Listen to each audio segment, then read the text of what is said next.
In the weeks to follow, young Sinclair found himself in unprecedented trouble. He was forced to repeatedly steal money from home and give it to Cromer, the total having long exceeded the initially agreed 2 marks. Long-term anxiety made him look haggard, and when his parents and sisters expressed their love and concern, he felt even more ashamed, experiencing pain greater than severe punishment.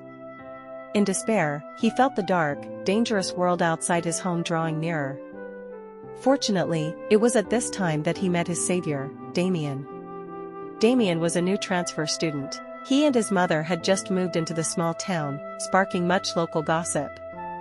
The family was clearly very wealthy, but more intriguing than their wealth was the boy himself. Demian did not mingle with other children or engage in roughhousing. He was reserved, yet not dull. His silence was a form of wise and lucid calm. In the classroom, he was always focused on his own work, much like a scholar immersed in his studies. That day, having just encountered Cromer and thinking about his intensified extortion, Sinclair walked home in increasing despair. At that moment, he heard a clear and deep voice calling his name.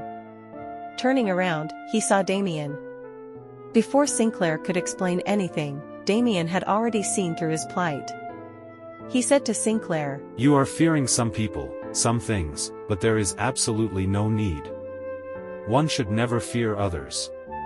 If you fear someone, you place their power above yourself." Sinclair looked at Demian in amazement, as if seeing a magician. Clearly, Demian had witnessed Sinclair's meeting with Cromer. He asked for Cromer's name with a smile, then walked away. Miraculously, from that day on, Cromer never appeared before Sinclair again. Only once, when they accidentally bumped into each other on the street, did Cromer awkwardly make a face at Sinclair and then turned and ran. Sinclair could hardly believe that the formidable enemy who had once trampled him underfoot was now scampering away at the sight of him. When he saw Demian again, Sinclair eagerly asked how he had managed it. Had he hit him? Or paid him off? Demian shook his head and said, "Neither. I don't like to fight, and as for giving him money, haven't you already tried that? I just talked to him." After saying this, Demian calmly walked away. In the days that followed, under Demian's inspiration, Sinclair's mind rapidly matured. He began to question the doctrines of his parents, teachers, and textbooks, and often shared his original thoughts with Demian. Sometimes Demian would praise his ideas, and other times he would remind him to be wary of engaging in idle talk solely for the sake of sharing and gaining approval. Once, while they were deep in conversation, Demian suddenly stopped, seemingly annoyed at himself for talking too much.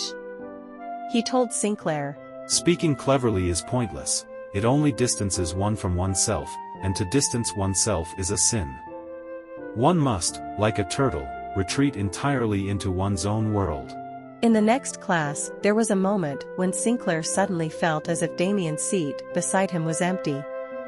Turning his head, he saw Demian still sitting motionlessly in his place, elegant and with a vacant expression, like a cold marble statue.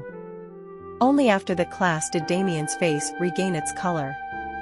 He acted normally, as if he had just returned from a faraway place, his demeanor revealing fatigue.